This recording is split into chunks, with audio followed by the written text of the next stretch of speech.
¿Quién detendrá al pueblo de Dios? Así le titulé al mensaje de hoy. ¿Quién detendrá al pueblo de Dios? En forma de pregunta. El 17 de enero de 1918, un escuadrón de fusilamiento en la plaza de Moscú cargó sus ametralladoras, disparó, apuntó al cielo y comenzó a disparar en ráfagas al cielo, con la suposición filosófica de que estaban matando a Dios. Tristemente, este sistema de pensamiento, este sistema comunista y esta acción fue la que comenzó una gran lucha de los comunistas hacia los cristianos. A partir de este momento, miles y miles de cristianos a lo largo de todo el mundo fueron apresados, fueron expulsados de sus tierras, fueron maltratados y asesinados y torturados. Bajo la consigna que la religión es el opio de los pueblos, el sistema comunista se levantó como un gigante en contra de la fe cristiana, tildándonos de ignorantes o de personas que no teníamos dónde encontrar refugio y acudimos a un Dios que quizás nos inventamos en nuestra mente. Pero qué equivocados estaban y qué equivocados están aquellos que piensan de que los cristianos estamos engañados y estamos en un camino falso. Aquellos que han intentado ridiculizar el Evangelio o ridiculizar la fe cristiana por su propia ideología. ¿Quién terminó más mal? ¿Los cristianos que fueron torturados o aquellos que atacaron a los cristianos? ¿Será el pueblo de Dios el vencedor que contemplará la derrota de sus enemigos? Yo quiero predicarles de un texto, el texto que acabamos de leer, un texto sumamente importante, porque es un texto que refiere al pueblo de Dios multiplicándose y fortaleciéndose en medio de los ataques de los enemigos. Y si hay una idea central en este texto, es que Dios multiplica y fortalece a su pueblo ante los ataques de los enemigos. Y hoy vamos a ver tres verdades importantes a lo largo de este capítulo. Primero, que Dios cumple su promesa de multiplicar a su pueblo. Segundo, que Dios multiplica a su pueblo a pesar del ataque de sus enemigos. Y tercero, que Dios no deja en suspenso la bendición para su pueblo. Y eso es lo que queremos compartir. ¿Quién detendrá al pueblo de Dios? ¿Quién detendrá al pueblo del Señor? Nadie. Primero vamos a ver entonces que Dios cumple su promesa de multiplicar a su pueblo. El texto de Éxodo, capítulo 1, y le invito a tener su Biblia en la mano porque quisiera que lo fuera leyendo conmigo. Éxodo capítulo 1, del versículo 1 al versículo 7, nos muestra que hay un tema que estamos tratando en este capítulo y es la multiplicación del pueblo de Dios. Dice la Biblia: estos son los nombres de los hijos de Israel que entraron en Egipto con Jacob. Cada uno entró con su familia: Rubén, Simeón, Leví, Judá, Isaacar, Zabulón, Benjamín, Dan, Neftalí, Gad y Aser. Todas las personas que le nacieron a Jacob fueron 70. Fueron 70. Y José estaba en Egipto. Y murió José y todos sus hermanos y toda aquella generación. Y los hijos de Israel fructificaron y se multiplicaron y fueron aumentados y fortalecidos en extremo. Y se llenó de ellos la tierra. Si hay un tema que trata este capítulo, es la preservación de Dios sobre el pueblo de su promesa.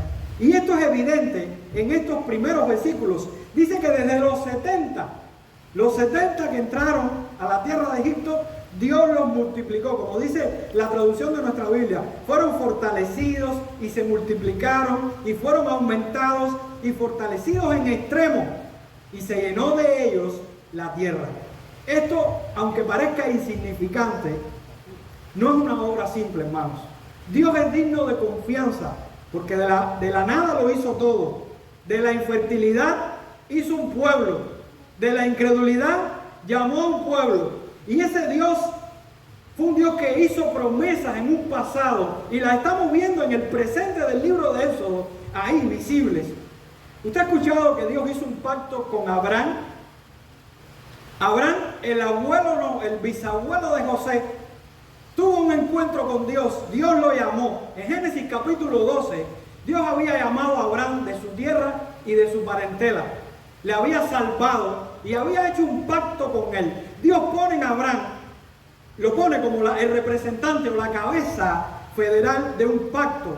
Y este pacto trataba de que su familia, sus descendientes que no habían nacido, iban a ser bendecidos en una tierra que no habían llegado. Esto era algo prácticamente imposible.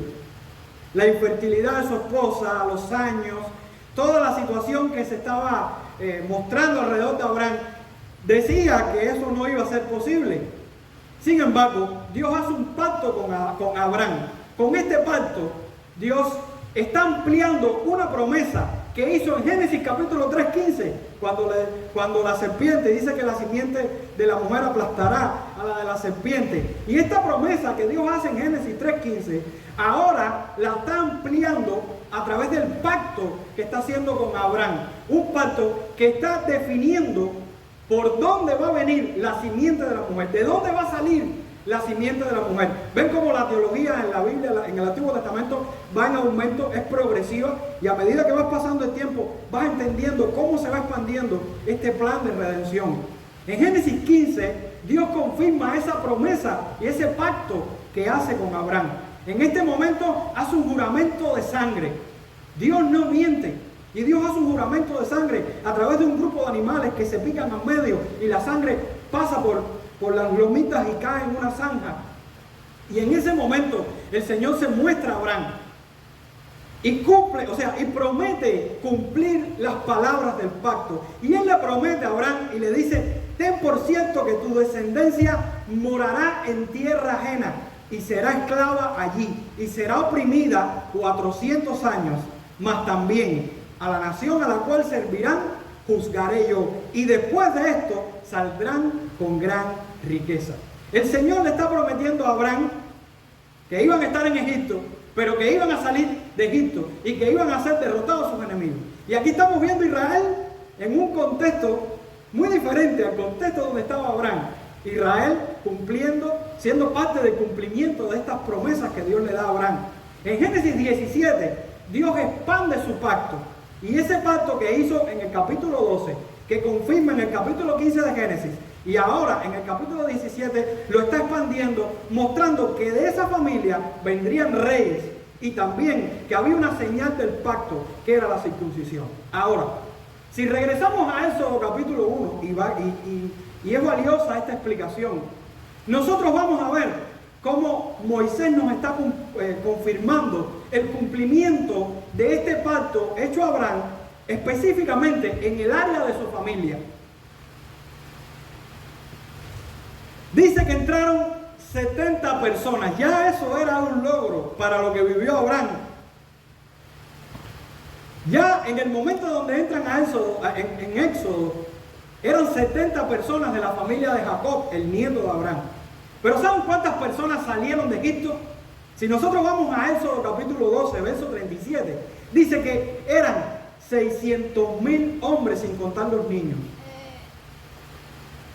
Así que podemos pensar de que esa promesa que Dios le hace a un Abraham, un viejo ya, con una mujer infértil, con muchas imposibilidades, Dios la está cumpliendo al cabo de 400 años.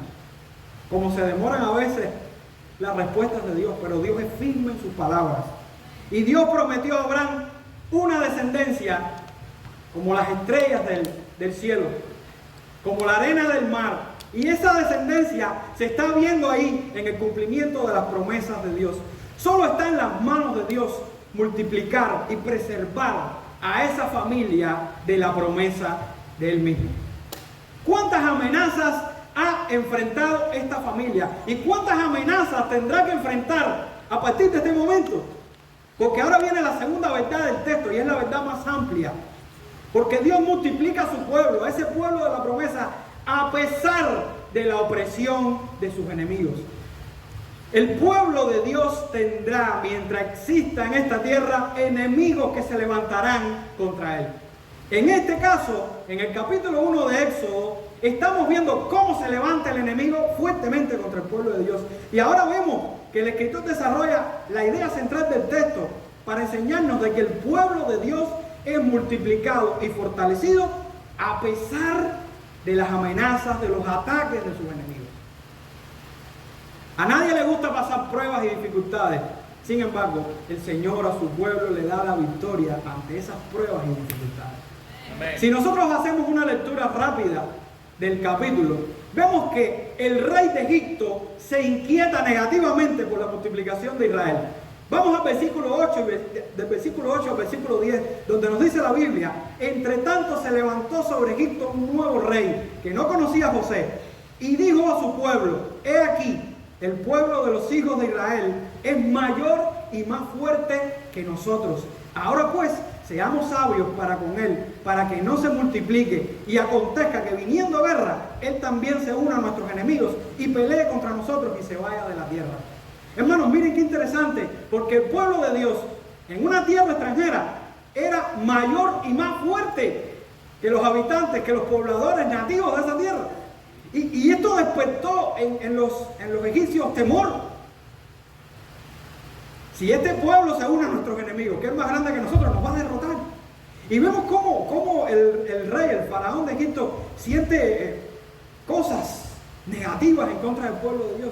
Pero después seguimos viendo cómo esa maldad aumenta. Porque vemos a partir del versículo 11 al versículo 14, cómo los egipcios comienzan a oprimir a Israel. Pero eso no limitó en ninguna manera la multiplicación del pueblo de Dios. Dice la Biblia en el versículo 11 y sigue: entonces pusieron sobre ellos comisarios de tributos que les molestasen con sus cargas, y edificaron para Faraón las ciudades de almacenaje Pitón y Ramasés. Pero, como me gustan los peros de Dios, pero cuanto más los oprimían, tanto más se multiplicaban y crecían, de manera que los egipcios temían a los hijos de Israel.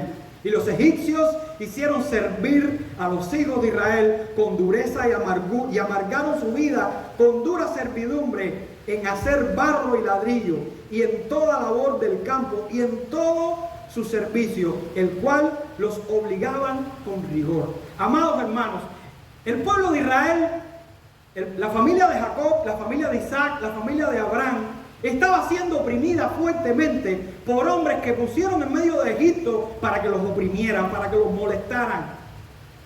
Pero en medio de sus molestias, en medio de sus incomodidades, Dios preservaba a su pueblo. Dios fortalecía a su pueblo. Cuanto más los oprimían, tanto más se multiplicaban y crecían. ¿Quién puede detener las promesas de Dios para nuestra vida? ¿Quién puede detener los planes de Dios para su pueblo? Y después vemos cómo esa maldad sigue aumentando. Porque lo que me gusta de la narrativa, el género literario que estamos leyendo, es que la narrativa tiene una estructura que se repite en casi todos los capítulos. Y esta estructura va mostrando un ascenso en el conflicto y llega a un punto clima. Pero estamos viendo cómo ese ascenso va en aumento. Así lo vimos en el mensaje de la semana pasada. Cómo el pecado de David empezó de una manera y va aumentando y aumentando y aumentando. Y nos vamos dando cuenta, y esto nos ayuda a poder encontrar la idea central del texto, a poder encontrar un grupo de verdades importantes. Pero la narrativa tiene esa estructura, esa manera de escritura. Y ahora vemos cómo ese conflicto sigue aumentando y sigue aumentando. Porque ya no le bastó el faraón con molestarse contra el pueblo de Dios y mandar personas para que los oprimieran. Ahora necesita muerte. Y el rey de Egipto aumenta su maldad al mandar a matar a los hijos varones que nacieran de las mujeres hebreas por medio de parteras. Pero estas mujeres, y gracias al temor que tuvieron del Señor, no obedecieron la orden del faraón. Y el pueblo siguió multiplicándose y creciéndose. El versículo 15 y 16 y 17 nos los muestra. Dice: y habló el rey de Egipto a las parteras de las hebreas, una de las cuales se llamaba Cifra y otra Fúa, y les dijo: cuando asistáis a las hebreas en sus partos y veáis el sexo, si es hijo, matadlo, y si es hija, entonces viva. Pero, otro pero más, pero las parteras temieron a Dios y no hicieron como les mandó el rey de Egipto, sino que preservaron la vida de los niños. Estas mujeres temieron a Dios. Es como el texto de Pedro cuando está siendo acusado. Es preferible obedecer a Dios antes que a los hombres. Y cuando estamos en una situación así, Dios es la prioridad. Aunque el mundo se ponga en nuestra contra, aunque tengamos que ir a la prisión, aunque tengamos que ser torturados, así lo han vivido los cristianos a lo largo de las persecuciones de la historia. Y eso no es ser rebelde a la autoridad. Eso es obedecer la autoridad, sujetarnos a la autoridad, pero con el carácter cristiano y con la obediencia a Dios, quien es la autoridad superior de todas las autoridades. Primero Dios. Dios nos manda a obedecer las autoridades, y no es el tema de este capítulo, pero es un paréntesis. Pero primero obedecer a Dios que antes que los hombres. Y esto no quedó aquí, porque Dios hace bien a las parteras.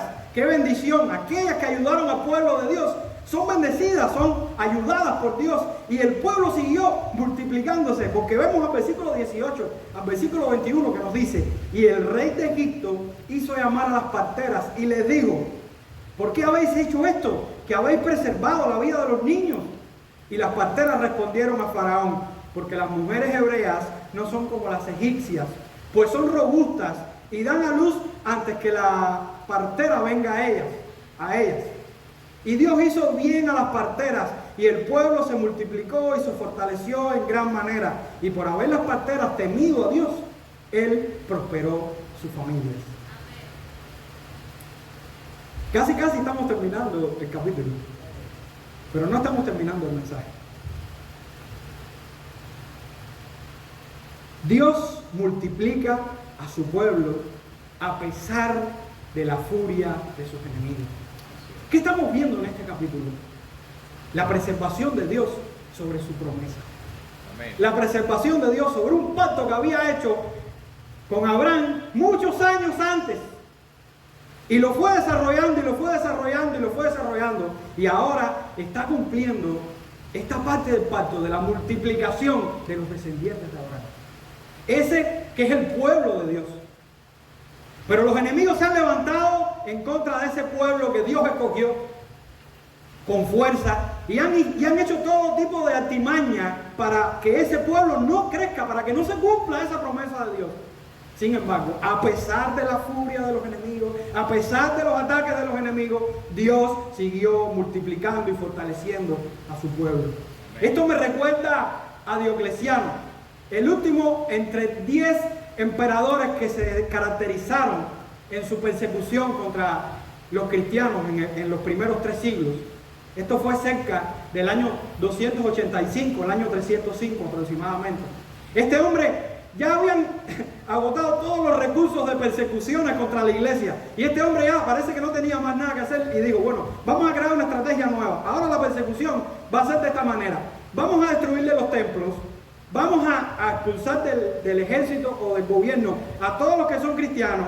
Vamos a confiscar toda la literatura cristiana. Y de paso, vamos a apresar a todos los pastores o a los que están al frente de la iglesia.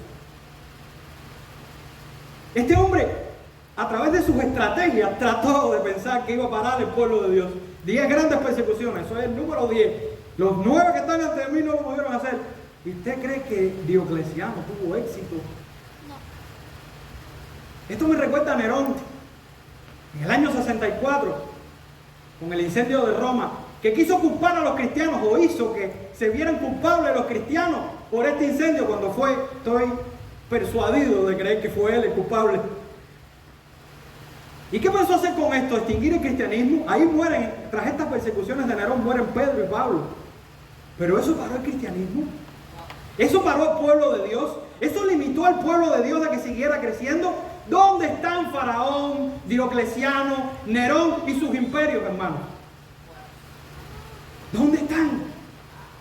Nadie en su furia o rivalidad podrá destruir al pueblo de la promesa de Dios, porque su multiplicación y fortaleza están cimentados no en las características de ese pueblo, sino en las características del Dios que prometió librar a ese pueblo. Un Dios inmutable, un Dios suficiente, un Dios todopoderoso, un Dios que es fiel a su palabra.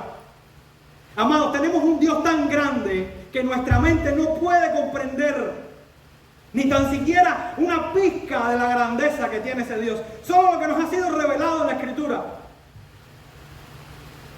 Y esto nos limita, porque nuestra mente es limitada. Y por mucho que entendamos, nos vamos a quedar chiquitos ante la grandeza del Dios que prometió multiplicar y fortalecer a su pueblo. Y ahora vamos a una tercera verdad del texto. Porque el pueblo de Dios es multiplicado por la promesa de Dios. El pueblo de Dios es multiplicado a pesar de la furia de los enemigos. Pero el pueblo de Dios no queda en suspenso en la bendición de Dios para su vida. Y nos queda un versículo del capítulo.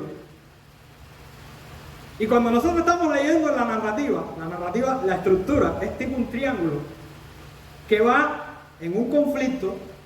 O sea, hay una ambientación, un conflicto, el conflicto llega a un clima y se supone que el clima desciende, va en un descenso para llegar a una nueva ambientación que es como una nueva idea y comienza el otro capítulo con otra idea. Pero cuando nosotros ya estamos en la nueva ambientación del capítulo, que es este último versículo, nos encontramos que el versículo dice: entonces Faraón mandó a todo su pueblo diciendo: echar al río a todo hijo que nazca y a toda hija preservar la vida. Es como decir, esta historia termina. Esta historia queda en suspenso. Nos es necesario ir al otro capítulo y al otro capítulo y al otro capítulo. Y si fuera necesario entender el capítulo 21 o 22 de Apocalipsis, que termina con la revelación final, la parte final de la historia de la redención, el pueblo de Dios gozando de las mansiones celestiales. Pero yo creo que no hay que llegar a Apocalipsis 21 y 22. Tan solo con llegar al próximo capítulo y entender quién nacería, nos diéramos cuenta de que Dios no deja en suspenso nada, hermano. Dios no deja en suspenso. Los enemigos de Dios se van a levantar. Y cuando vemos el próximo capítulo, y no se lo quiero leer, vemos cómo Dios, en medio de que estaban echando a los niños varones al río para matarlos, aún la furia siguió. Dios preservó a un niño. Y el niño vino a parar en una canastica a la hija del faraón. Y el niño fue criado en la casa del faraón. Y el niño aprendió todo lo que tenía que aprender. Y el niño fue quien liberó al pueblo hebreo. A Dios no se le escapa un hilo en medio de la historia. Y la historia del pueblo de Israel en el Antiguo Testamento está llena de ejemplos en los cuales los enemigos de Dios y de su pueblo han tratado de obstruir, de reprimir, de destruir al pueblo de Dios y no han podido contra él. Siempre que se levantó un enemigo en el Antiguo Testamento contra el pueblo de Dios, Dios preservó su promesa. Y aún cuando este pueblo en muchas ocasiones fue rebelde y malo con Dios. Lo vemos en el libro de Éxodo con mismo Moisés, como Moisés a través de las plagas, a través de la liberación del pueblo, le da la libertad. Por supuesto es el Señor obrando en su vida. Le da la libertad al pueblo de Israel. Después lo vemos en el libro de Josué. Como Josué, el comandante del ejército del Señor, ahí estaba luchando y conquistando todas las tierras que Dios le había prometido. Y ahí estamos viendo otra parte del cumplimiento de las promesas hechas a Abraham. Después lo vemos en los jueces. Y aun cuando ese pueblo, que muchas veces estaba mal y rebelde contra Dios, cuando se arrepentía, Dios levantaba. Y hay un ciclo que se repite en el libro de jueces. Dios levantaba un juez, el juez le daba libertad al el pueblo vivía en paz hasta que el pueblo volvía de nuevo a pecar, los enemigos venían contra el pueblo se arrepentía, Dios levantaba un libertador, el libertador lo liberaba, había paz y el pueblo volvía y era un ciclo de 5 pasos que pasaba en el libro de jueces. Pero al final el Señor le daba la libertad al pueblo. Lo vemos en el reinado de David, en el reinado de Salomón, en los momentos clima del reinado de Israel, cómo Dios le dio libertad y expandió las tierras que Dios le había dado. Lo vemos a través de los imperios que cautivaron a Israel y a Judá, y cómo aparentemente iban a quedar destruidos, porque si nosotros llegamos al contexto cuando es destruida y conquistado Israel, el reino del norte, y Judá, el reino del sur, nosotros decimos, oye, esta gente se extinguieron. Por menos que eso se han extinguido civilizaciones. Sin embargo, el Señor preservó un remanente en medio de Babilonia, en medio de Persia, un remanente que no todos fueron a la tierra, se quedaron algunos, pero el Señor preservó y volvió de las cenizas a levantar a un pueblo. Amán y su horca. Lo vemos ante tantos enemigos. Y si fuéramos aún al periodo intertestamentario, o sea, la parte donde no se escribió ni el Antiguo Testamento ni el Nuevo, un periodo ahí de casi 400 años. Vemos también cómo se levantaron enemigos contra el pueblo de Dios. Antíoco Epífanes, yo le llamo el Hitler intertestamentario, que presentó hasta un cerdo en el templo. Cómo se levantaron en contra del pueblo de Dios una y otra vez. Y no pudieron derrotarlo. Y pudiera terminar ahora, pero creo que este mensaje queda inconcluso. Porque usted me puede decir, ¿y cómo quedo yo? ¿Y dónde quedo yo? Es verdad, esto pasó con Israel. ¿Y yo quién soy? ¿Y mi parte dónde está? Y yo quiero dar una aclaración importante, porque el pueblo de Dios es beneficiado no por los méritos de ese pueblo, no por la pureza y el conocimiento de ese pueblo, sino por la simiente de la mujer, Cristo. Nosotros somos el Israel de Dios. Escuche esto, hermano, porque esto es una doctrina que yo diría que un gran por ciento de los que profesan la iglesia evangélica hoy no la entienden y no la creen. Nosotros somos el Israel de Dios. El Israel del Antiguo Testamento, el Israel étnico, era un Israel que era el pueblo de Dios, pero pertenecer al pueblo de Dios no significaba necesariamente que usted fuera salvo. Dentro del pueblo de Dios, no todos eran salvos en el Antiguo Testamento, por el Antiguo Pacto, por la institución y las características del pacto que estaba viviendo el pueblo de Dios en ese momento. Para ser salvo, tenías que hacer de aquellos que dentro del pueblo de Dios creían y confiaban en la promesa que Dios le hace a Adán y a Eva en el momento del Edén, en Génesis 3:15, del nacimiento de una mujer, que se va desarrollando a través del pacto con Abraham, el pacto con Moisés, el pacto con David. Y esta promesa de redención era la llave para que las personas del Antiguo Testamento pudieran ver a lo lejos que Cristo iba a venir, que ese Salvador prometido iba a venir, y poniendo su fe en eso, eran salvos. Pero no todos los que estaban dentro del pueblo de Dios eran salvos. Quiere decir, hermanos, que todos los judíos son salvos. Como dice Romanos, ¿todo Israel es salvo? No, hermano. Nosotros somos salvos por poner nuestra fe en Cristo. Cristo es la simiente de Abraham. Y si le queda duda, le quiero leer el libro de Gálatas capítulo 3. Después estúdialo en la casa, muy importante. Pero quiero leer algunos versículos. Versículo 7, versículo 9, versículo 16, versículo 28 y versículo 29. Se lo voy a leer todo como si fuera una oración, pero no están unidos en el texto. Después lo leen en la casa. Pero dice la Biblia en Gálatas capítulo 3: sabed por tanto que los que son de fe, estos son hijos de Abraham. Y la Escritura, previendo que Dios había de justificar por la fe a los gentiles, dio de antemano la buena nueva a Abraham, diciendo: en ti serán benditas todas las naciones. De modo que los de la fe son bendecidos con el creyente Abraham. Y el versículo 16 dice: ahora bien, a Abraham fueron hechas las promesas y a su simiente. No dice y a las simientes, como si hablase de muchos, sino como de uno, y a tu simiente, la cual es Cristo. Y el versículo 28 y 29 dice: ya no hay judío ni griego, no hay esclavo ni libre, no hay varón ni mujer, porque todos vosotros sois uno en Cristo Jesús. Y si vosotros sois de Cristo, ciertamente linaje de Abraham son, y herederos según la promesa.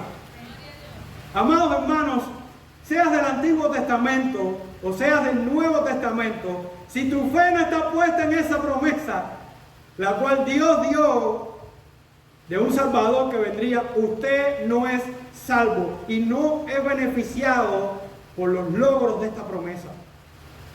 Esto infiere, hermanos, que la Iglesia Universal es el pueblo de Dios, no como institución Israel. Israel no era como institución, la iglesia institucionalizada. Pero nosotros ahora sí vemos a Israel y a la iglesia como el pueblo de Dios. ¿Qué Israel? El Israel del Antiguo Testamento, que creía en las promesas, de salvación a través de Cristo, y el Israel del nuevo, que está constituido por judíos y gentiles, que tienen su fe puesta en la promesa que es Jesucristo. Si alguien no mira a Cristo, no tiene salvación. Por eso los judíos ortodoxos pasan tanto trabajo de poder entender la salvación. No sé en qué se pueden basar, porque no pueden vivir la ley a la cabalidad. La ley lo muestra sus debilidades. Pero si esos judíos ortodoxos, que Dios los ha guardado para que se arrepientan y vayan a Cristo, el Mesías, tienen fe en ese Cristo, hermanos, son salvos. Porque la salvación no está en una sangre.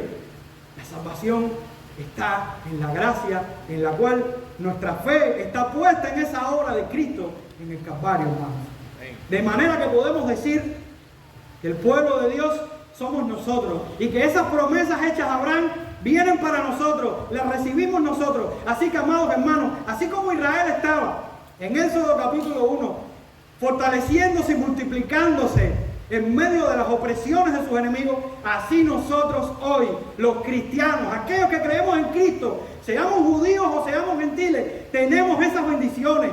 ¿Eso no te alegra? Amén. Y ahora podemos entender todas esas pruebas que ha pasado la iglesia. Y ahora podemos entender la conexión que hay entre el Israel del Antiguo Testamento y el Israel del Nuevo Testamento. Somos la iglesia de Jesucristo. Y nada nos podrá detener, nada nos podrá frenar, nada nos podrá extinguir. Somos la institución que Dios escogió, hermano, para glorificarse en esta tierra. Por eso somos tan atacados.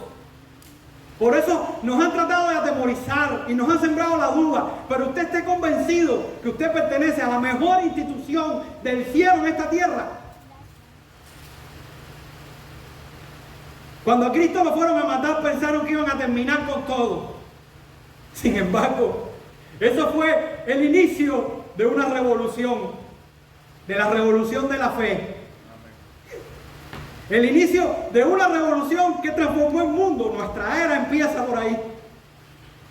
Qué bendición saber de que nuestro Cristo resucitó, de que nadie lo pudo derrotar, ni la muerte lo pudo vencer. Qué bendición podemos pensar, podemos entender de que todo lo que han hecho en contra del pueblo de Dios, en vez de dar el efecto de maldad, lo que ha dado es un efecto de prosperidad, de multiplicación y de crecimiento en el mundo.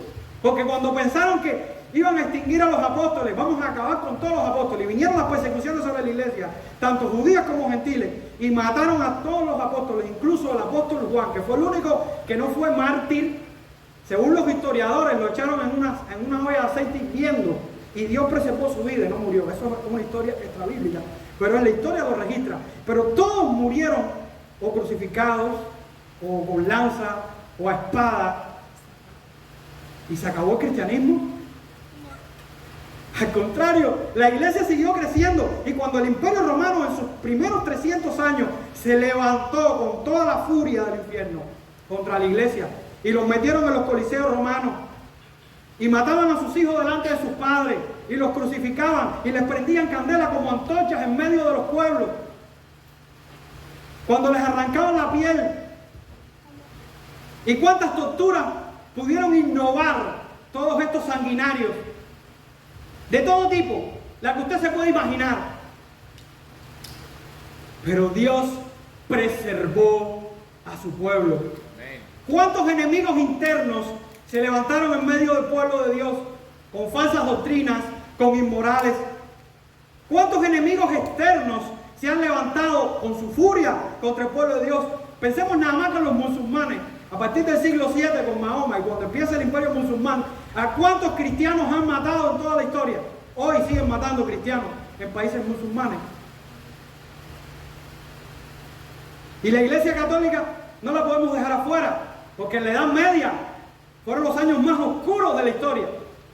1000 años de oscuridad, 1000 años donde la institución religiosa hizo más daño que todos los imperios que han pasado por la historia. Sin embargo, se levantaron siempre un remanente, hubo un remanente que se levantó en contra de las vergüenzas y de los pecados que cometía la Iglesia Católica Romana, Apostólica Romana.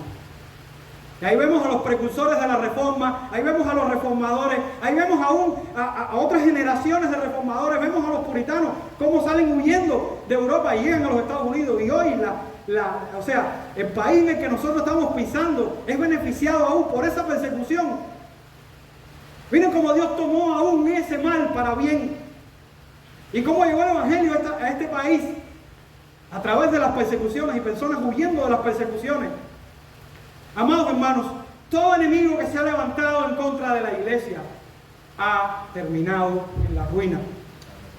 Tan solo miremos los imperios, tan solo miremos los grandes hombres, aquellos que balbucean y aquellos que especulan de su grandeza. Pero todos han perecido o perecerán delante de Dios un día. Pero la iglesia del Señor permanecerá para siempre. Amén. Permanecerá para siempre. Usted, en su mayoría, es fruto de un sistema corrupto, enemigo de Dios. Y quizás usted no era cristiano cuando vivía en Cuba, pero yo tuve que enfrentar en un momento determinado represión, y una represión a un muchachito de 14 años que estaba predicando en la escuela y el director me amenazó con botarme de la escuela. Y yo recuerdo hace unos cuantos, casi 25 años de eso, creo, no recuerdo, unos cuantos años. El amor de Dios estaba tan lleno, tan grande en mi vida que yo decía, yo no puedo dejar de predicar el Evangelio. Y el director me llamó a la dirección y me dijo, esta es una escuela revolucionaria y aquí no se puede predicar el Evangelio. Y yo, amenazado, asustado, le dije, bueno, yo no me voy a parar arriba de los bancos a predicarlo, pero si alguien me pregunta, yo le voy a responder. El hombre se molestó conmigo y parece que me dio un voto de confianza porque me amenazó, y no voy a decir la amenaza, pues si algún día voy a esto. Y Dios lo sabe. Y el hombre me amenazó, y cuando yo salí de ese lugar, en mi mente enseguida vino el temor, no voy a predicar más, no voy a enseñar más. Pero fue saliendo de la dirección. Aquel momento fue un momento muy grande en mi vida. Fue el primer momento ese cuando uno se convierte, que tiene un fuego, que lo que quiere. Y yo me paraba arriba de los bancos de la escuela y hablaba y cantaba canciones y le cambiaba la letra y predicaba y se me hacían grupos. Y eso fue un problema grande en la escuela. No me gusta decir esto porque al final estoy grabando. Eso es lo malo de las grabaciones, que no puedes decir todo lo que quieres decir. Pero lo que me impresionó de esto no era que yo no sabía ni lo que yo estaba diciendo, porque al final yo hablaba cosas que la mitad de las cosas no estaban bien. Pero era el Evangelio en una escuela que no se podía hablar del Evangelio ante la presión de los dirigentes y de los maestros de la escuela que nos estaban bombardeando y gateando. Y gracias a eso, hermano, se armó un mover dentro de esa escuela que llegaron ahí casi 20 personas un mismo día a la iglesia. Éramos una escuela interna que se salía los fines de semana solamente y a veces cada 15 días. Y yo no sé qué fue lo que hizo Dios, que en medio de esa presión que cayó sobre nosotros, se empezaron ahí fruto mi esposa y un grupo de amigos de nosotros, se empezaron a convertir personas dentro de nosotros y empezaron a ir a la iglesia, y no pudieron detener la obra de Dios, hermano. Y así testimonios como eso, ¿cuántos podemos encontrar en medio de una nación comunista que ha encontrado el cristianismo como una de sus amenazas más grandes? ¿Saben por qué? Porque le habla a la conciencia de todos los corruptos dirigentes que están ahí. Y no todos son corruptos, pero sí muchos de ellos. Porque el cristianismo te habla a tu conciencia y te dice que necesitas un salvador y que no hay sistema moral en esta vida tan alto como para igualarse o tan siquiera pararse al frente de lo que el Señor nos está dando. Todos los que se levanten en contra de la iglesia del Señor perecerán, terminarán en el camino. Así que debemos escoger, y gracias al Señor, el mejor bando. Y el mejor bando es de los que vencen, de los que han vencido. No estamos ausentes hoy en nuestra nación, en la nación donde estamos, de ataques contra la fe. Porque hoy es verdad que no nos matan, no nos llevan presos, pero hay otro tipo de ataque que nos está afectando, hermano. Ataques filosóficos, ataques heréticos, ataques inmorales. La cultura que está predominando hoy no es la cultura de una nación que se levantó con la palabra del Señor. Es una cultura de una nación que está siendo afectada por culturas extranjeras y por un sistema de pensadores que nosotros no los conocemos, pero que lo que están es sembrando todo lo que estamos viendo hoy. Por eso es que estamos viendo tanta cosa por ahí y por eso es que no podemos entender por qué el mundo está como está. Amados hermanos, es una guerra abierta, directa, en contra de Dios y su pueblo. pero somos el pueblo de Dios. ¿Quién detendrá al pueblo de Dios? ¿Quién detendrá al pueblo del Señor? La Biblia dice en Mateo 16, 18, y yo también te digo que tú eres Pedro, y sobre esta roca edificaré mi iglesia, y las puertas del Hades no prevalecerán contra ella. Y las puertas del Hades no prevalecerán contra ella. Estamos en el ejército de los victoriosos. Estamos en el ejército de los ganadores. Y hoy podemos gozar de lo que gozó ese Israel, de la mano protectora de Dios, de que estamos en el lugar correcto, con las personas correctas, en el ejército correcto, hermano. Porque tenemos a Dios de nuestra parte. Porque Dios prometió grandes promesas y las vemos cumplidas en Cristo. Y al estar en Cristo, hoy somos beneficiarios de las promesas de Dios. Amados hermanos, si esta mañana usted ha venido a este lugar, váyase con el gozo y la alegría de que usted está en el mejor lugar de esta tierra, en el lugar de Cristo, en el lugar de las promesas de Dios, en el lugar donde Dios te atiende, donde Dios te vigila, donde Dios te cuida, donde Dios te protege y donde Dios te sostiene y te llevará hasta el final. No te vayas nunca de este lugar. No te separes nunca de este lugar. Cuando me refiero al lugar, no a la iglesia que estamos ahora, sino a la iglesia de Cristo, hermano. No se desanime porque usted es un grupo pequeño en lo visible. No, hermano, usted es un grupo de miles y miles y miles y millones en lo largo de toda la historia. Usted es del ejército de Dios, un ejército poderoso.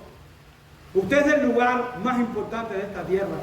Y cuando venga a este lugar y venga a la casa del Señor, venga con el gozo de su vida, porque usted está celebrando la gloria del que prometió que usted iba a estar hoy aquí, que iba a estar presente, que iba a permanecer en la iglesia, que iba a permanecer en el cuerpo del Señor, fortalecido con su palabra. No por sus méritos, los suyos propios, sino por los méritos de Dios. Y quisiera orar en esta mañana y darle gracias al Señor, porque hoy estamos en la institución correcta. No te avergüences de llamarte cristiano. No te avergüences de llamarte hijo de Dios. Y aunque el mundo lance sus misiles contra nosotros y apunte sus misiles atómicos contra nosotros, nosotros permaneceremos por la palabra del Señor. Oramos al Señor. Padre, nuestro corazón está lleno de gozo porque tú nos has salvado y nos has incluido en la iglesia de Jesucristo. Qué gozo, Señor, pertenecer al pueblo que ha enfrentado y que tiene un historial, Señor, de persecuciones y de torturas y de todo lo que ha aparecido en esta tierra, pero ha permanecido a pesar de sus enemigos. Padre, qué gozo poder saber de que somos tus hijos, de que somos de la iglesia de Jesucristo, de que somos de ese pueblo de Dios, el cual tú sostienes, el cual tú preservas y al cual tú llevarás en gloria y honra, con el cual celebraremos por los siglos de los siglos. Gracias, Señor. Gracias porque en esta aparente debilidad que tenemos en esta tierra, tú te glorificas con gozo, Señor. En esta aparente debilidad que vivimos en esta tierra, donde muchas veces decimos, ¿dónde están que no los veo?